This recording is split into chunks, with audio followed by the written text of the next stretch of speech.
All right. Good morning. Thank you so much for coming on. This is the Monday morning training. Today is July 22nd. And what we're going to be talking about today is just the importance of not only working leads, but finding other opportunities out there outside of just working leads. I think leads are the name of the game, but I think that there's ways to earn a lot of additional income by doing just a little bit more than just focusing on the leads. I think leads gets us out there to see people, but it's what are we going to do after that that's going to make a difference. We think about the amount of business that we close off of leads, and I mean, how many people that reject us? I mean, it's part of the business, but we also got to think about what can we do while we're out in the field to make up for those people, that hang up, yeah, hang up on you over the phone or slam the door in your face. There's other opportunities out there that are just right in front of us that I think a lot of times we're missing.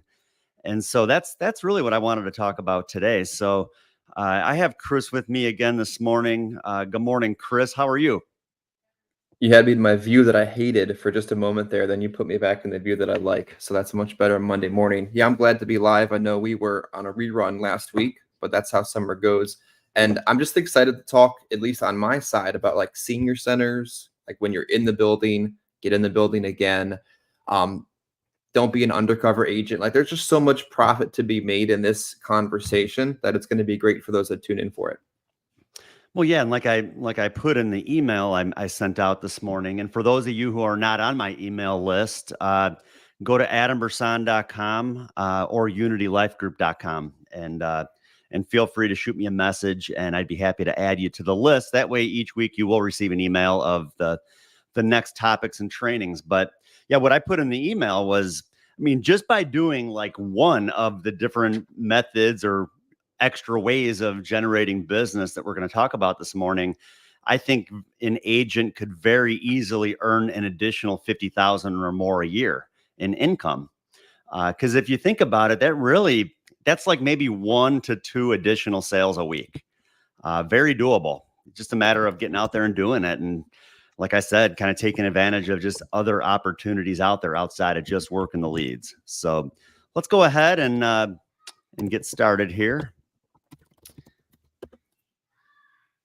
So insurance success beyond leads. As I talked about, leads should be the main focus. I look at leads as like the name of the game. Leads is dinner, and everything else is dessert. Is kind of how I look at it. Leads is what's going to put the food on the table. Uh, Anything else is just extra. It's just gravy on the potatoes. To be successful, having a steady flow of leads is crucial. We talk about that a lot, Chris. Just having that steady flow of leads. I mean, I'm sure you could probably run numbers even of the different agents within the group. Those that produce the most are those that have a steady flow of leads coming in on a regular basis. They're not taking off weeks of ordering. They always have the new leads coming in. They're working the new leads. They're working the old leads. And like I said, today's topic is more after this, but this is, like I said, leads is like dinner before dessert. So it needs to be the main focus. Everything else we're going to be talking about is extra. But wouldn't you agree? Most agents, Chris, like those that are on a steady lead order are those that are going to produce. I mean, it's kind of common sense, don't you think? Yeah, what else are you going to do that week besides go back and rework the stuff that you've already reworked for the week that you reworked them? Like it's so obvious. Zero money invested on Friday means zero production throughout the course of the rest of the week. And what you're going to talk about in today's training, the business outside of the leads comes because you purchased the leads. Like you're not just going to end up in a senior center by accident and then all of a sudden book an event and brand yourself there. These two things run part and parcel with each other. But if you aren't investing every week, don't expect anything out of your business. Well, and I mean, like you said too, I mean, you got to focus on the new leads. Uh, Older leads, I mean, you can just work them into the ground. You got to focus on the new stuff coming in every week.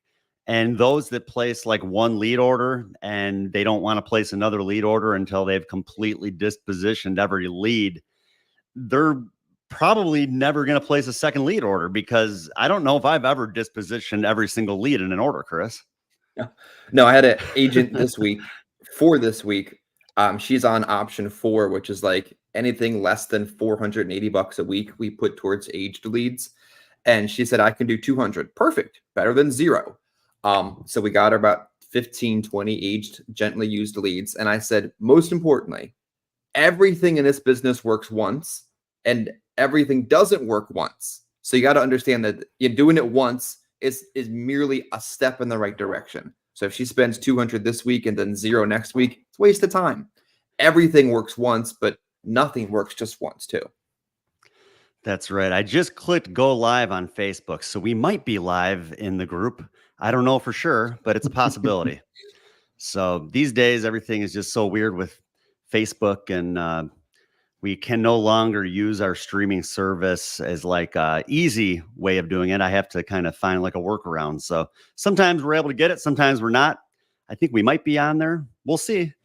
But anyways, different lead types, direct mail and Facebook, I mean, are really the two main ones, especially if you're out in the field working.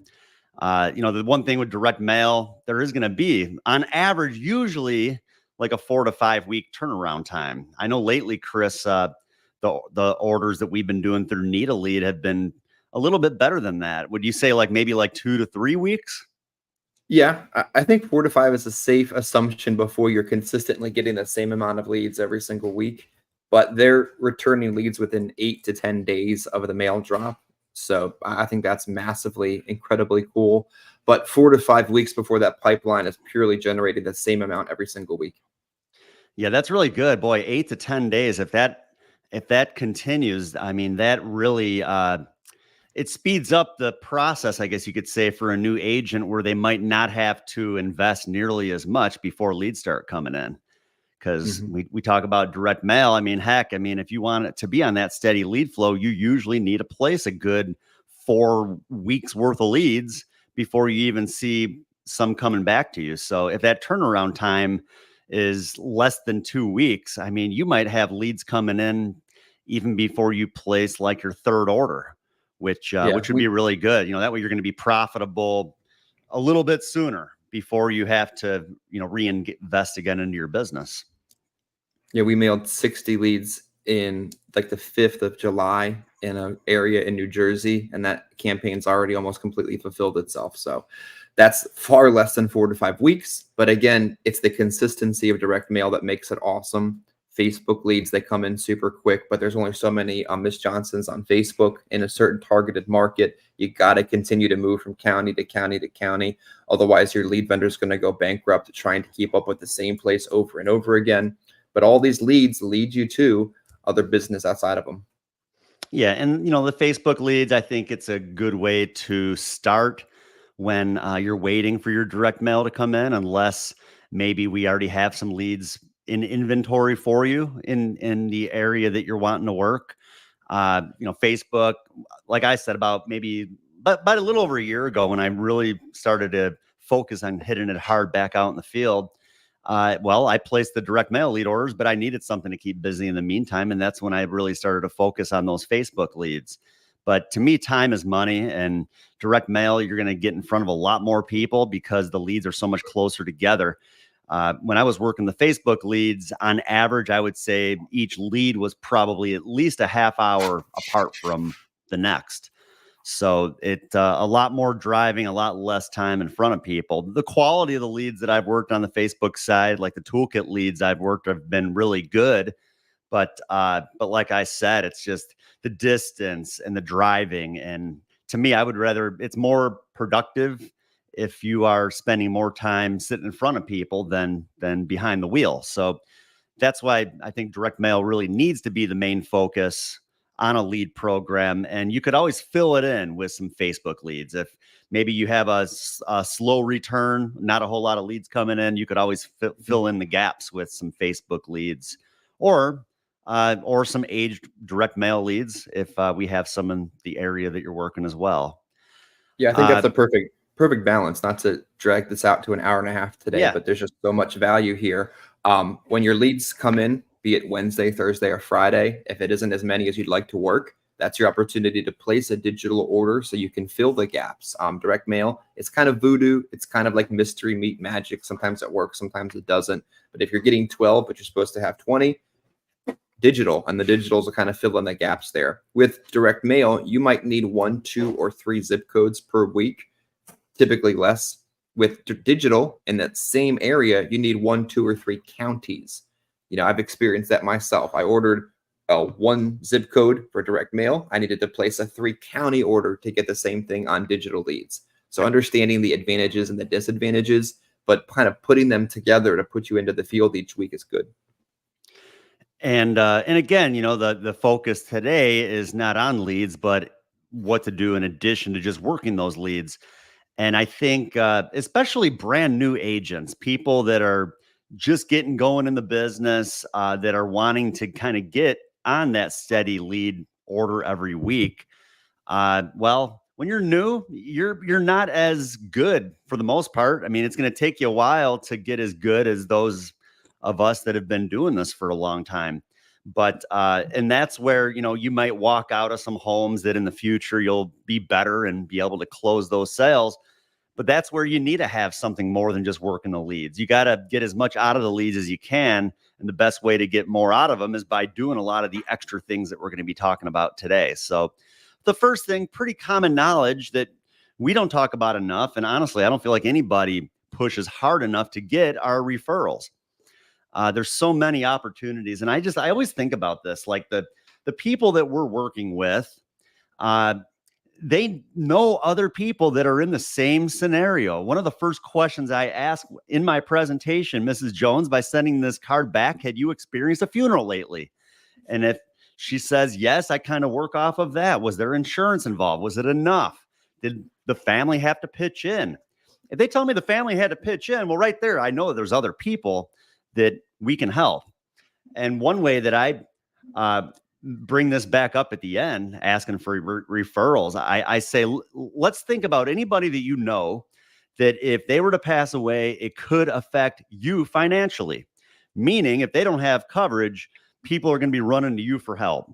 And I want to make sure you can pay your premium every month. And if you got to be worrying about paying everybody else's funerals, at church or through GoFundMe and all this other stuff, well, that's going to put you in a tight spot. So anybody that you can think of that would kind of fit in that category, we need a help, because not only are you doing a good thing for them, but you're going to help yourself out too, because if they're covered, that's one less person that you're going to have to worry about when it comes to having to figure out ways to come up with money to pay for their funeral. But another way I do it, I kind of look at it as that I just help my client with something that they need. They like me now. And usually if they feel like I'm actually going to be getting something out of it, they're more willing to give me some names. Like if I just ask for 5 names, usually maybe not get a whole lot. But if I tell them like part of my job is to get referrals and that I actually get paid by them giving me names, a lot of times it seems like they're more willing to help me. So that's why I use this script. You might wonder how I get paid. The first part, it kind of solidifies the sale. I do get paid a commission by you taking out this policy and keeping it in force. So I'm glad you're serious about your decision today. Now, I also get paid by you giving me names of 5 people who not necessarily want to take out a policy, but would at least like to hear about what we talked about today. So that's how I handle it. Like I said, I just help them. If they feel like I'm actually going to get something out of it, they're usually a little more willing to help me. So, but the best way to get a referral is to ask.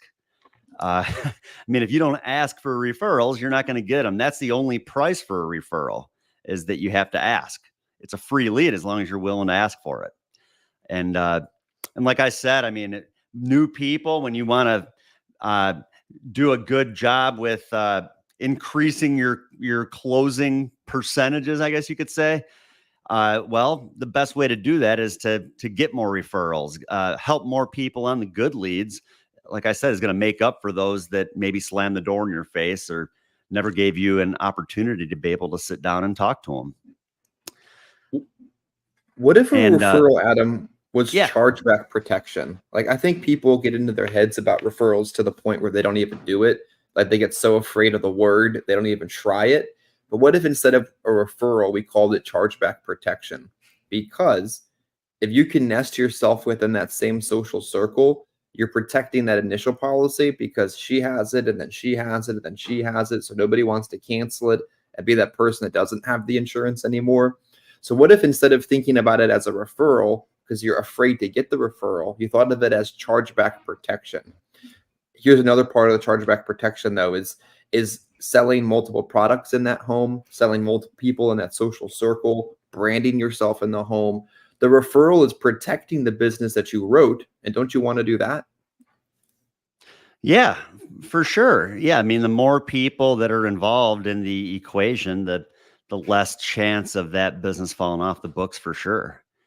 And one thing that I do too, when you get those names, we talk about how people don't answer their phone a lot these days. There's a much better chance that the referral is going to answer the phone to their friend or family member than they are to you.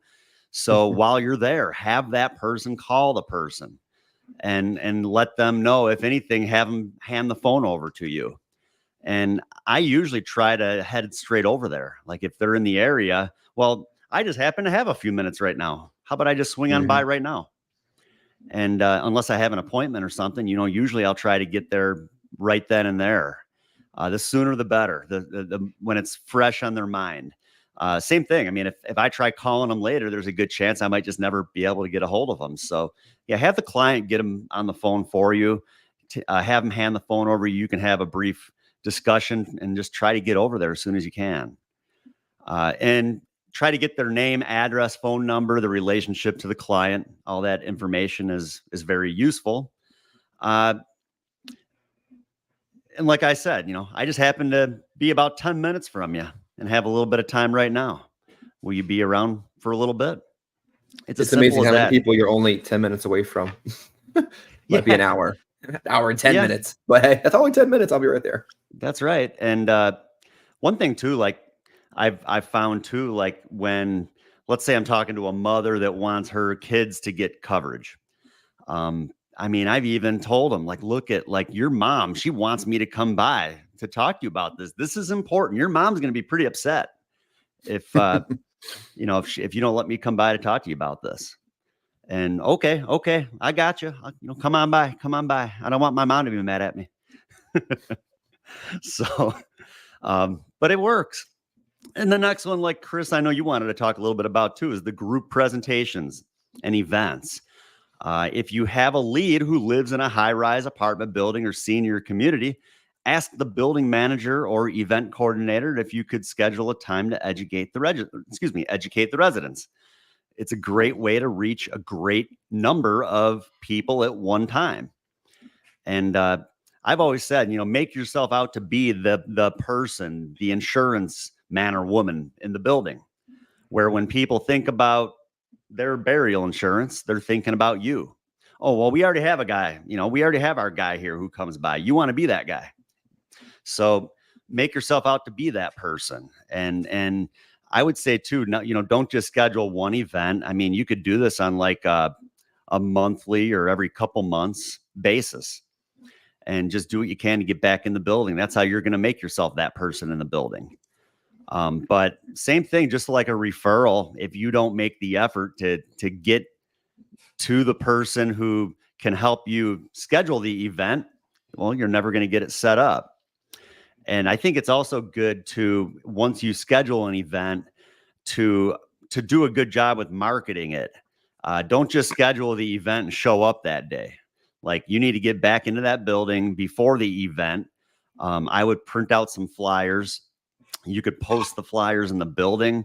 I've even printed off like 200 flyers, and I'll walk through the building and I'll slip them under everybody's door while I'm there. I mean, that's how you're going to get people to show up. I know we've talked about even like you could set up and do like a bingo event. That's a good way to get a lot of people there because they all want to play bingo. So it's a good way to get a lot of people there.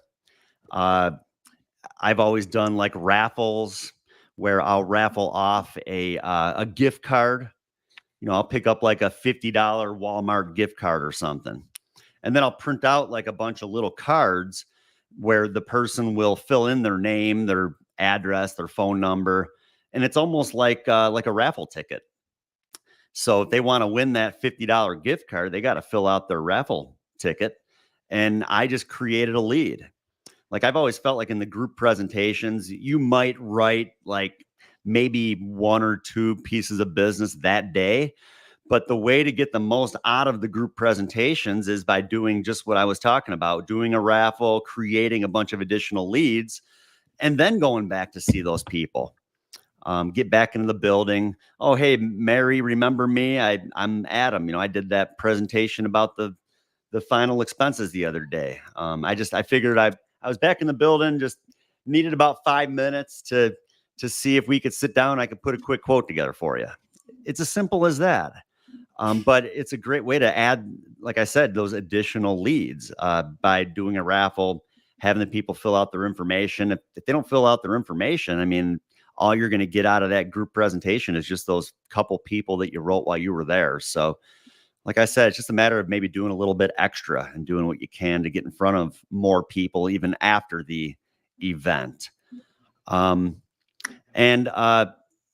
Yeah, that just kind of goes over that, what I just talked about, hand out like a gift card. Even like we talked about like the bingo. I mean, you could buy like a bingo set on Amazon, probably for under $20. And there you go. Then all you got to do is show up and hand out the bingo cards with the little markers. And maybe in between each game, talk a little bit about what we do and how it helps people. I usually just use the presentation that I use in the home, the PDF. I just go through that with a whole bunch of people rather than just one person. Like my presentation, I ask questions. So I just bring those questions up to the whole group of people I'm talking to and just kind of build off of that. So, because that's one thing a lot of agents always ask me, well, what do you do when you get there? Like, what are you talking about? I'm like, I just go through the presentation just like I was talking to one person. That's it. Except now I'm talking to 30 people. But like I said, I mean, you're not going to have many people show up unless you do your job ahead of time. And like I said, with a lot of that extra marketing and putting the flyers under the doors and stuff like that, that's going to draw some attention and get some more people there for you. Because you don't want to put all the time and effort into even using up half a day of your time. To me, a half a day of my time is pretty valuable, especially if it's a day where more than likely I'd just be out working leads. I need to write at least a few apps of that group presentation to make up for it and get more out of it after that. So yeah, that's, like I said, in addition to the leads, this is a great way to earn some additional business. Even the flea markets we have on here. There's different flea markets, especially in the summertime by me, where, heck, it might cost you $20 to have a table at these flea markets. I'd say, if you have kids, bring your kids with you, have them walk around and hand stuff out to people. Hand out a flyer that says like, come over to our table for a free raffle. Just stuff like that. Same thing, get people to fill something out that gives you the ability to go back and talk to them later. Because how many people are you actually going to write a piece of business on that day? Probably pretty minimal, but it's just another way of prospecting that's not going to cost you a whole lot of money, but it's going to get you in front of more people later. So it's really what it is. Ways of creating prospecting. Leads. Yeah, it's old school 1960s kind of prospecting for business. Or you could rename this presentation, how bad do you really want it?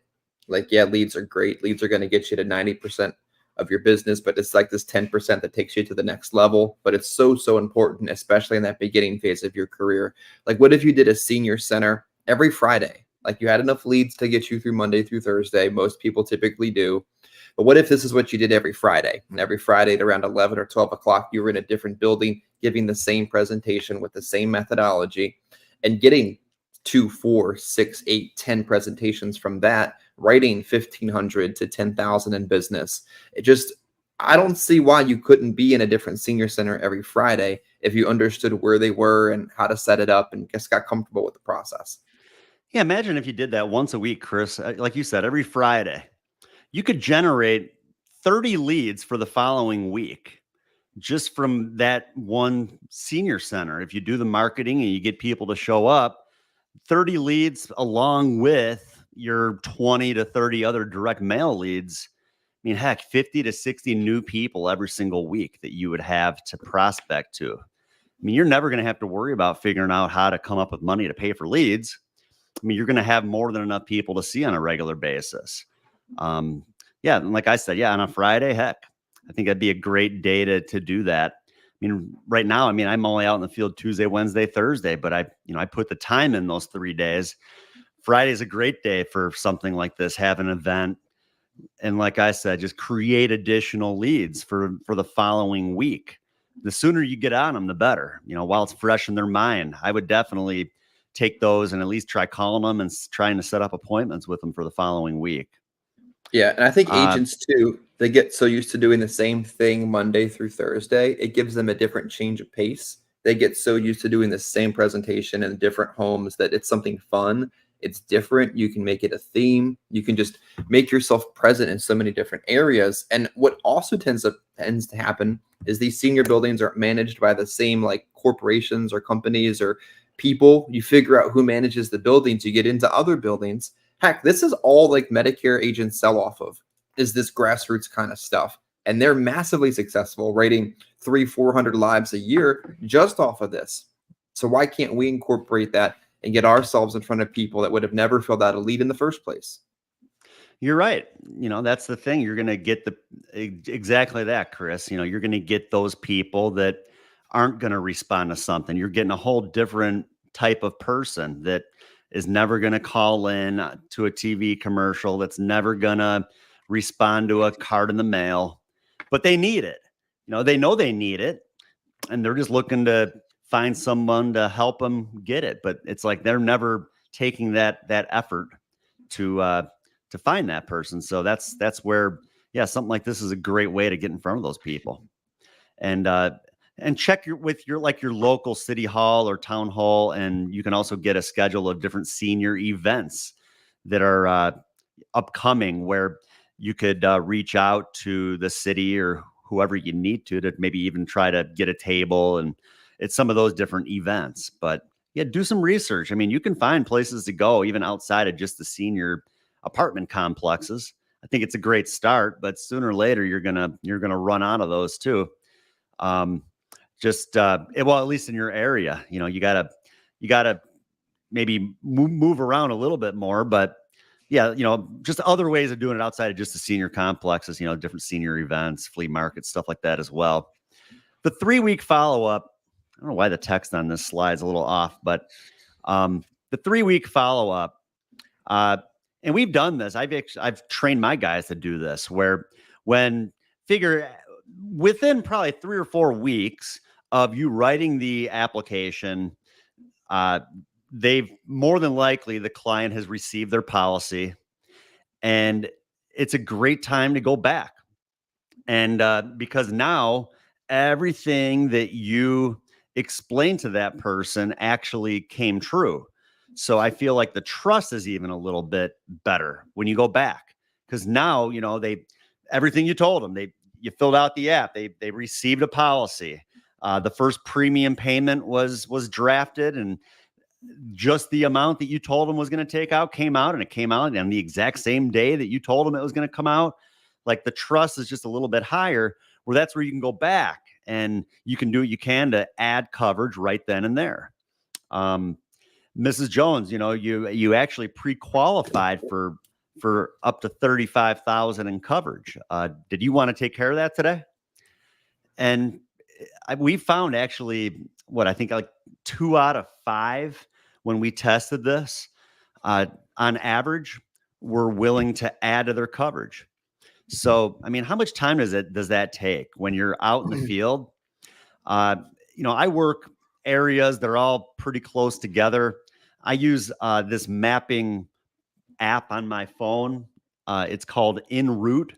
And on there, I can change like the color of the pins on the map. So like if I make a sale, I can change the color of that pin to green. And then I can put in the details. I can put the client's name, the company that they took a policy out with, the issue date, all that stuff right in the app. And then if I click on that pin on the map, I'll see all that information. So then if I'm working leads in the area, I have a few minutes, well, I could click on that sale and go back and see the person. And I'd recommend to maybe even set like a reminder in your phone 3 weeks after the sale, where it'll just go off on your phone. Go back to see so and so today to make sure that they receive their policy and to answer any questions and to try to add a coverage. And it works. Like I said, I'm not teaching you guys anything that I haven't done myself. These are things that they work, or we would not be teaching you to do this stuff. It's just great ways to write additional business. And a lot of them too, if it's within 30 days, you might not even have to fill out a whole new application. I've done it where I'll call into the company and let them know, this policy, it was just issued and they decided that they want to do 25,000 instead of 15,000. Is there a way that we can like amend this or redate it? And a lot of, all carriers are a little bit different, but a lot of them will do that, where then you're not even writing a whole new application, but you got to do that within those 30 days. And then they're not going to get hit with a new policy fee and all of those additional things as well. So, like I said, I already kind of went through the script. I don't need to go through it again. Adam, I want to jump in on that point Sure. real quick, because I did something a little bit different. For an entire year of my career or business, I delivered policies, and I was writing. It was just me, myself, and I. There was no team, downline, no overlines, none of that extra stuff that a personal producer shouldn't have to worry about until they figured out the business. And what I would do is I would deliver as many policies as I could. Like some carriers, they just didn't send it to me. There was nothing I could do. But the ones that I got, I would deliver. And I would go out on a Saturday and I'd have a stack of policies this high in the car.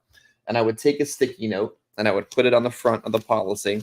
And what I was trying to do is not necessarily add on tens of thousands of coverage, which you absolutely could do, but even smaller. Say I went out there and I sold them 6512 a month. I don't know why I didn't round up in the first place, but 6512. I would go in there and I would show them that for an additional $5.98, they could actually be paying $70 a month that they were pre-approved to round up to. And I was just trying to pay for the gas, pay for the policy delivery. That's what I was trying to get paid for in the process. And by rounding up in this example, $5.98, I just made $72 by delivering that policy, by reviewing the coverage with them, by strengthening the rapport and the relationship, by going over, here's your beneficiary, here's your payment, here's the policy the face amount, here's the riders that come with it, having them understand all the things on the policy, highlighting the important features, getting them excited about what they had, getting referrals, and getting on to the next one. So even something small like just helping round up the coverage amount. And in doing so, that year, Adam, when I was delivering as many policies as came to me in the mail, I had a 93% persistency with my primary carrier. 93%. It took a lot of extra work. It wasn't something I could do forever, but it was something that I could do in that second or third year of the business that really took, my persistency to a whole new level. Well, yeah, and I mean, right there, you're providing just you're making a little bit of an extra effort, I guess you could say, and I think the client appreciates that too. It's not like a one and done sort of thing. You're showing the client that you're there for them and you're looking out for them, and you're not just there to write that one piece of business. You're there to help them with not only this policy, but even future business later on. So I think, and then, we talk about other things, where could even get into like Medicare and helping them with that, hospital indemnity policies. You just never know, just other add-ons. But again, it all by just going back. Now, I don't love delivering policies. I prefer to just go back and make sure they received it. For me, it's just, it kind of got to the point I got so busy out in the field that I had so many appointments, so many people, new people to catch up with, that it was hard to find the time to go back to deliver the policies. And then I started to have a stack of policies in my car. And it's like, well, I want to get these to the people as soon as I can. It's like you could try delivering at one time, and then if they're not home, then it's Then I like would it's just leave just it. Yeah. yeah, it gets to the point where it's kind of difficult. So that's why I like just maybe going back after like 3 weeks to make sure that they receive it in the mail.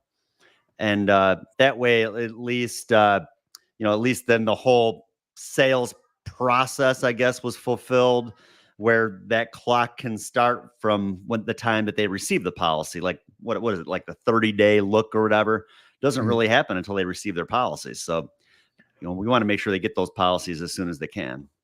Yeah, it's basically some kind of a second touch. And then that second touch being intentional with seeking additional business, be it referrals, warm market. Heck, Adam, you deliver the policy, you stop back in the home, and guess what? Other people are there. And now the Yep. other people want to talk to the insurance guy, or they found another policy since the last time that you were there, and they want you to look at it now that they know that you're a real person. It's just that showing up again gives you business outside of the leads more often than people think.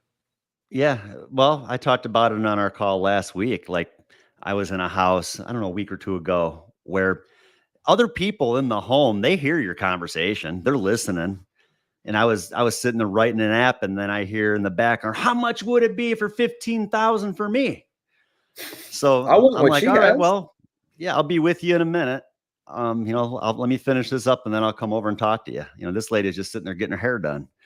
Wanted me to come over and talk to her. So yeah, I mean, you just never know what you're going to run into, but it's just a matter of getting out there and seeing the people. Let's see, moving forward, uh, help the disabled. This is just something too, a lot of people wouldn't even think to do. When we're out in the field, you'll notice like oxygen and use signs. You'll notice like wheelchair ramps. And there's companies that might not insure those people that are on oxygen. And I mean, who knows what type of ailment or illness that they have if they're using a wheelchair. But I mean, I've even seen some companies, they might not insure someone if they're in a wheelchair. So right there, I mean, those are just opportunities. And I've done it. When you're in an area, you see one of those signs, go up to the door, knock on the door. What do you have to lose? What's the worst thing that could happen? They tell you, no, I'm not interested. Um, but and yeah, this is cut off a little bit too, but basically I just go to the door, and I was assigned to help disabled people in the area with a state approved plan that will pay up to $35,000 towards your burial and funeral expenses. I noticed the oxygen sign or wheelchair ramp, and I wanted to make sure someone had been by to go over these benefits with you. If no one has, I just need about 5 minutes to see what you'll qualify for. And if the person already has coverage, well, you might be able to beat their rate too, depending on the carriers that you offer. Again, every carrier is a little bit different. I mean, my dad had one over the weekend. He was asking me about a guaranteed issue because a company he was writing with declined the person. I was able to get him the person first day with another company. Mhm. So, I mean, you just never know what you're going to run into. You don't always have to go towards that guaranteed issue. And in a scenario like this, a lot of times I think there's probably agents that are not fully equipped, where maybe they just write them with a guaranteed issue, 2-year waiting period. There's still a possibility that we might be able to get somebody covered right away. Oxygen, maybe not, but I don't know, Chris. I know like we got like that Sika. How are they on oxygen? Do you know? Yeah, that would be first day coverage as long as they've been treated and managed appropriately in the states that it's in. It's not in Okay. Maryland yet. It's not in Illinois yet. Yeah, that's It's why I getting asked. there. Is it? Not yet. Yeah. But there's graded options, which are great. There's some modified plans that are more competitive than some GI that protect you better from early death during the policy. Um, heck, there are people that really wouldn't even know that they could be helped. Sometimes they don't fill out a marketing piece because they don't think they'll qualify, and you'll be able to get there. Like if you're already in the neighborhood, why not ask? I'm not saying spend the entire day doing it, but if you already are there, why not ask? Well, and if they recently took out a policy, more than likely it's probably a full 2-year waiting period. And Mhm. I mean, heck, we have one of the companies where after the first year, they'll pay 50% of the face amount. I mean, 50% of the face amount after year, or I'm sorry, after month 12 is a heck of a lot better than just a return of premium that second year. So I've had clients that have been real happy when I show them some of these different graded policies that are out there. And I kind of tell them it's not like a 2 year waiting period. It's more like a scale up sort of thing. Like one of the carriers, they'll do like a 30% of the face amount the first year, 70% the second year. So like if it's a $10,000 policy, I'll tell them, well, the first year it's going to be worth 3,000. Next year it's going to be worth 7,000, and then it'll be worth the full benefits. So it's just much better way of looking at it than just a 2 year waiting period, and what much better than just your typical return of premium options. So yeah, these sort of scenarios you run into, there's options out there where you can really do a good thing for the client as long as they either don't have a policy or maybe they just recently took something out that you can do a lot better for them. Uh, business cards. Don't be afraid to hand out your business card to people. If you don't have a business card, you should for sure create some. Call me. I'll get one But taken care of for you. yeah, just tell people what you do when you're in the store, when you're pumping gas. Like it's well, I think it helps too with just business and just learning how to communicate and talk to people. But anywhere you go, set a goal that you want to like hand out at least 10 business cards every day. Don't be afraid to tell people what you do. Set a goal, handing out 10 business cards, stores, restaurants, gas stations. Introduce yourself and hand them a card. Let them know what you do. You never know who was just looking for insurance. Like Wayne Gretzky, the quote, we miss 100% of the shots that we never take. So if you don't take the shot, you're not going to make it. I've been Need thinking. to do a little bit extra with a lot of this stuff. Yeah, what's up, Chris? I've been thinking with business cards. I did this last year. Maybe you let me know if we should do this as an agency incentive and announce it. A business card bingo, except in a collect the agent's business cards when you're in other agents' homes for the agent. Like you find a policy from a carrier, you beat the rate, you get the business card, and you send us a picture of it. You're in a pizza shop and you see a business card from another competitor, you take a shot and you send it to us. We did business card bingo a year ago, and it was all these other competitive agents in the industry, and it's just our agents sending us their information to have that recruiting conversation. Do you think that might be something that would get people excited about collecting business cards for us to call? That'd be good. I just sitting here while you're talking. I mean, I have a bunch of them in my case right now. I think last week I pulled a card from a client. They'll give it to me. Mhm. I'll usually just be like, oh yeah, I think I might know him. Maybe I'll give him a call. Well, here's his card. Give him a call. Hey, what's up, Jim? I just replaced your policy. How you doing? Business card bingo. We might have to bring it back, but yeah, get your name and your agent and your brand and yourself visible, and there's no harm in it. I mean, they're so cheap. I mean, you've done that, haven't you? You'll call the agent and let them know that you replaced their business, and you let them know why. Oh no, I do it a little bit different. I'll be like, I was the way you're supposed to do it. Hey, Adam, I just found your card again out here in the Chicagoland market. Man, you must be absolutely killing it. Is this really the Adam Bersana I'm talking to? And the person's like, yeah, that's absolutely me. And then you get them excited, and then you kind of like reel them back in. So I heard you're on like a 35% contract. Is that right? Paying $35 for your leads? Let's talk. Yeah. Yeah. So yeah, maybe we could do that. That'd be good. Well, it also shows that people are all working if they're Collecting collecting business cards. business cards. Yeah. Side to side and three across. I mean, you maybe heard this in the past, but again, kind of like what I was talking about, the people that send in the cards, majority of the people in their neighborhood are in the same scenario. A lot of them, same age demographic, even same income, where you can go knock on the door next door on each side and then maybe three across. How long would that take you? Maybe 5-10 minutes when you have time. And I'll take the lead card up with me. I'll even say that I've been trying to get a hold of the person and I can't reach them. And I did that a few weeks ago, and I ended up writing the lady that she was just sitting out on her, out in her garage in a lawn chair, hanging out with her dog. But I went up to her. Yeah, I've been trying to reach Sally. Do you know she's all right? I've been by a few times and I'm never able to catch her. This is pretty important. And then we strike up conversation and we talk about what I'm there to see her for. I ended up writing her policies. So, kind of just like that last quote, you miss 100% of the shots you don't take. And I've even said, we sent these mailers out in the area, and I was in the area, was just kind of wondering why you hadn't sent yours back yet. And just kind of go off of that, see what they say, explain to them what it's about. And you know what? I mean, and it's very similar to just your typical cold door knocking. And that's one that we'll be talking about here shortly, here in a minute. But I think a lot of times people, when they hear like going to a door cold and knocking, like they just feel like they're just 100% of the time going to get rejected. And like, it's going to be a negative experience. And it's always been more positive for me. Like, yeah, you might get a few people that are mean, but more people, I think, are appreciative. Even if they don't need anything from you, they appreciate what you're out there doing and that you're willing to help others in the area. That's kind of what I've gotten response from people in the past. Like, wow, that's really nice. I'm glad that you're out here helping people with this. It's not just like no, I don't need it, and they're slamming the door in your face. Every once in a while you'll get that, but and even if like they get more nice people. Yeah.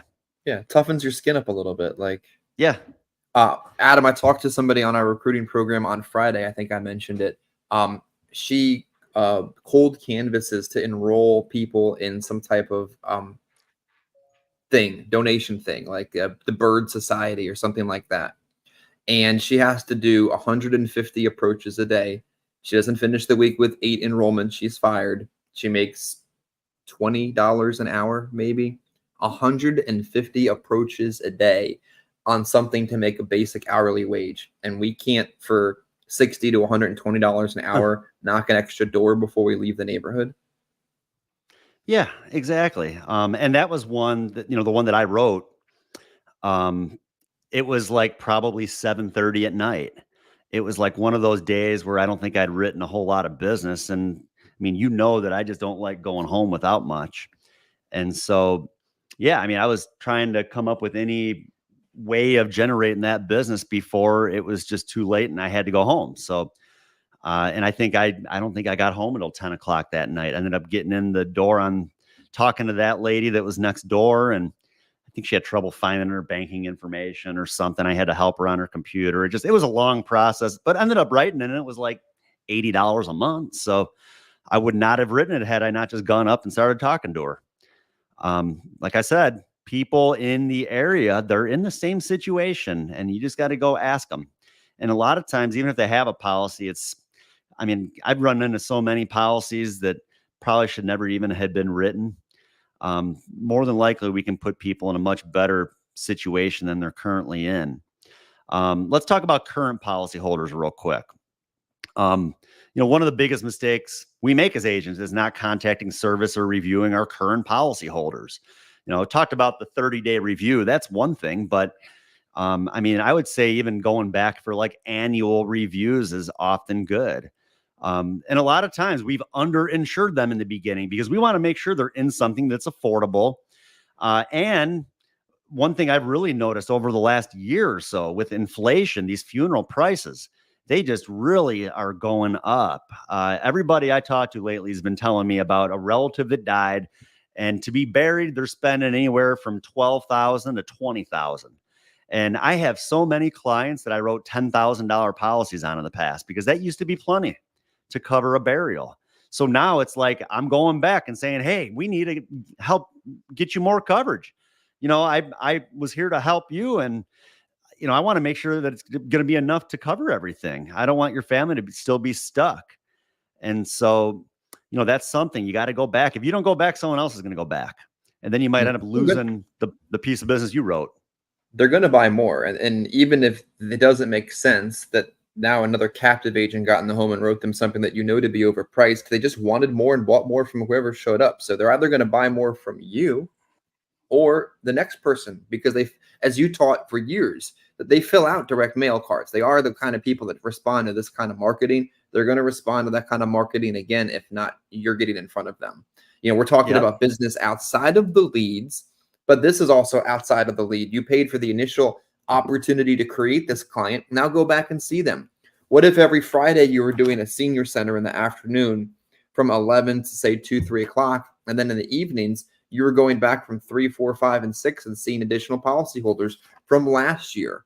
Like, you just have to be a little bit more intentional to make significantly more money. Closing point on this concept: the entire month of April 2020, yes, I was buying leads. Yes, I was trying to push the ball forward through COVID, but 99% of the business I wrote virtually was all existing policyholders. I was pulling boxes of old policies out of the closet, calling them and doing virtual policy reviews, and then at the end, pitching additional coverage, like 2,000, 3,000, 4,000. It was just enough to keep the bills paid and keep my skills up. But that entire month was all this. Yep. Yeah, I did the same thing. I had a spreadsheet of my clients, and same thing, just got on the phone one after another. I kind of looked at it as the easiest way to make money quickly, talking to people that already have trust in me, that I've already helped in the past. And again, something that they need. As you can see, like I put on here too, if they are younger, they are subject to increasing funeral costs 20 or 30 years from now. So I think a lot of times on the initial visit, I'm writing them enough coverage where if they passed away tomorrow, there's going to be enough to cover everything. But then, yeah, I'll go back in a year, and I have a funeral cost inflation chart I'll run through here in a second with you, but that's what I pull out and I show them, well, look at in 20 years, how much more a funeral is going to cost. It's great that you have enough for right now, but what happens when you live another 20 to 30 years? And then that's when they're willing to add on to their coverage. And they may have just retired. They might have lost like a group term policy through their work, and now they need more coverage. People's situations change, where maybe they had more than enough coverage the first time you helped them. Yeah.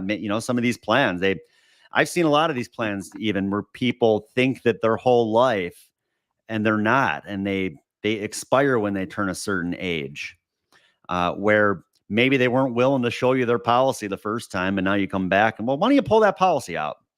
And then you go through it and show them, and you show them the bad news. And that just leads to you being able to do some additional business and doing what you can to help them with something that would be permanent.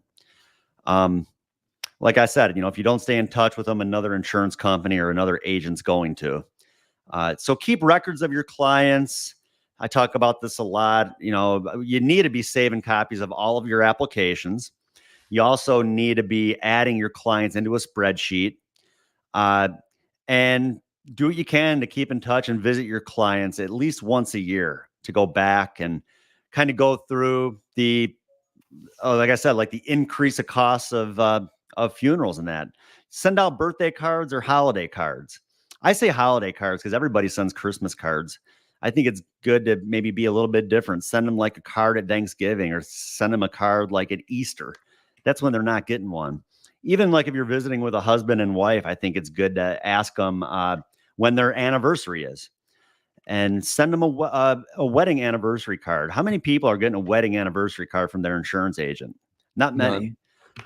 So just little things like that's going to separate you from everybody else out there. And I know you're real big on these, Chris, magnetic business cards. That'll keep you top of mind with your clients, that you give them a magnetic business card, put it right on their refrigerator. And that way, easy access, you're always right in front of them. They're going to your territory. They're going to get something out of the fridge, and they're always staring at you. And, makes them remember and think if they need more coverage, well, now they know who to call. It's the guy that's on my fridge. And then download the funeral cost inflation chart. And if you need a copy, let me know. Shoot me an email at info@adambersan.com. And I'd be happy to send you that. But the inflation chart has really helped me when it comes to adding coverage. This is what it looks like. It might be a little small. Let me see if I can just make it the full screen here for a second. this is what I use when I'm in the home and I'm wanting to add coverage. And this is something that I put together a few years ago. And it was based off of like the current costs of funerals, and it was based off of different inflation rates. One inflation rate was the average inflation from 1972 to 2022 over those 50 years was a little over 4%. And then I did inflation at 6%. So to show people like inflation is even higher than the 4%. And lately it has been. I know like last year at one point it was like around 8% or something like that. And I mean, I had 8%. I tried it at 8% on this chart, and like it was just sickening to see how much the funeral prices would be. We're talking like six-figure funerals in like 20, 30 years at 8% inflation, if that were like to continue. So that's where, I think that, I had to drop it down to 6%, but this is what I use when I'm in the home. I'll go through, I'll go back to the door, knock on the door. Hey, Mary, remember me, Adam? I was in the area, just wanted to check in, see how things were going, and make sure everything is still set up that you want with your policy. And then I'll pull out a copy of the application, and then I'll go through. I'll review their beneficiaries with them, make sure that the people that they put down are still the people that they want. And then I'll just go over the amount of coverage that they have and how much they're paying. And let's say she's 65 years old now. And I'll say, well, Mary, I know you have a $15,000 policy. You're probably going to live to be at least 85 or 90, don't you think? And they always say yes. Okay, well, then I'll pull out this chart. Okay, well, let's see. In the year 2045, based on inflation, your burial is going to cost at least $27,000. Could be closer to $40,000, depending on the inflation rate. And right now, you have $15,000. So it's great that you have enough for right now, but what happens? You just told me you're going to live another 20, 25 years. So what happens when you live another 20, 25 years and all you have is 15,000? I think we need to do a little bit something to help you add a little bit so you have more, not just for now, but for years down the road to make sure you have enough coverage. And then they'll always ask, okay, well, how much would another 5,000 be? Or how much would another 10,000 be? And put together a few quotes, and I always tell them it's never going to be any cheaper than it is right now. The longer you put it off, it's going to cost more because you're going to be older. Your health could change. The best time to add to your coverage is when you know that you can get it. All right, I'm going to try to breeze through these next few. I know, Chris, we're kind of tight on time today. Talked a little bit about cold door knocking earlier, but if there's a will, there's a way. I've always said, if you're broke and you don't have money for leads, well, being broke is harder than cold door knocking. So, if you put the time in, you figure every 40 doors you knock on, we tested this, every 40 doors you knock on should equal one sale. And I mean, heck, you knock 20 doors in an hour, you knock 100 doors a day. I mean, you could make 2.5 sales a day, just cold door knocking, and people don't do it because it's hard, because you got to walk up and down the street. Man, that's a lot of work, but it's not as hard, it's not as hard as being broke. So, put the time in. And I mean, I've done this. I was at a point with a company years ago. I was overfinanced on leads. They weren't going to give me any more leads, and I didn't have money to purchase any more leads. And I don't know, I was probably 22 years old. I just started cold door knocking a neighborhood that I had other leads in. All it took was that one person to let me in to change things and to turn things around a little bit. But, I don't understand why people don't do this when you could really put forth a lot of premium. I mean, we're talking on average like 1,600 a day, 2.5 sales just from going up and down the block. That's like no expense outside of just gas and a good workout. You do that Monday through Friday, you could write over 8,000 in premium in 5 days, just going up and down the block, picking out a neighborhood. In the summertime when it's so nice out, why not? You do that for 50 weeks out of the year. I mean, you can make over $400,000, and that's at like minimal expense, where you're not paying 40, 50 bucks a lead. But really, Chris, this is the hard way of doing it. You could do it the hard way for a few weeks and just generate enough income where then you can get on a steady lead program. You talked to a lot of people out there that are in the business that are broke, that, they're looking for all these different opportunities. Like get out there and knock some doors, make some money, and you can reinvest that money into your business. All it takes is, like I said, a few people to let you in, and you make a few sales, you turn things around. You don't have to do it the hard way anymore. Yeah. And then I'd recommend car magnets. Pretty simple. You could get on Vistaprint even, I think, and order one. I think they're like maybe $40 to create. Put just real simple on the back of your car, life burial insurance with your phone number. I had one like this on the side of my car, just said life burial insurance, affordable rates, with my phone number. I'd get phone calls. Okay, like all it took was one person to call me and make a sale to make a heck of a lot more than what I paid for that magnet. So, and that made it worth it right there. So just, again, little things you can do outside of just working leads that can help you generate additional business. So that's about all I had for today. I hope, you at least learned a little something, and maybe could pick out at least one of those different ways of generating business. Like I said, go to adambersan.com too to sign up for future trainings. Check out unitylifegroup.com. Inquire about joining us. We got a lot of good stuff going here. We got multiple different ways of helping agents to generate business. We have morning training calls. We have our weekly call once a week. Just a lot of different things that kind of help people stay in the loop, to stay engaged with other agents, where you don't feel like you're just on an island out there all by yourself. We have a very good support system and people that are willing to work with you and help you. And, we share ideas with one another. A lot of people aren't even getting anything out of it. Just what they're getting back is other people sharing things to help them get better. So, but that's, like I say, we got a lot of good stuff going, a lot of good opportunities. We'd be happy to set up a call and maybe, feel like you'd be a good fit to join our team. So, additional trainings, you can go to youtube.com, Adam Bersan, also the Insurance Life and everything in between, YouTube channel, Facebook group, Apple Podcasts, Spotify, and like 40 other platforms. You can find us. Just all you got to do is subscribe. search Subscribe for us. to everything. Yeah. Yes. Subscribe, follow, comment. Even if you have ideas for future trainings or questions for a future training, feel free. Always looking for different topics. I come up with a lot of this stuff on a whim, but if there's something that you need help with and you've never seen a training on, I don't care what it is, throw it out there. We'll see what we could put together for you. And there's my contact information. If you need to reach out to me, feel free, shoot me an email, go to the website, give me a call. Be happy to set up a time to talk to you. And I hope y'all have a great week. Thanks again, Chris, for hopping on this morning. And, appreciate your help. And I will look forward to seeing y'all again, same time, same place, next Monday. So thanks again. You got it.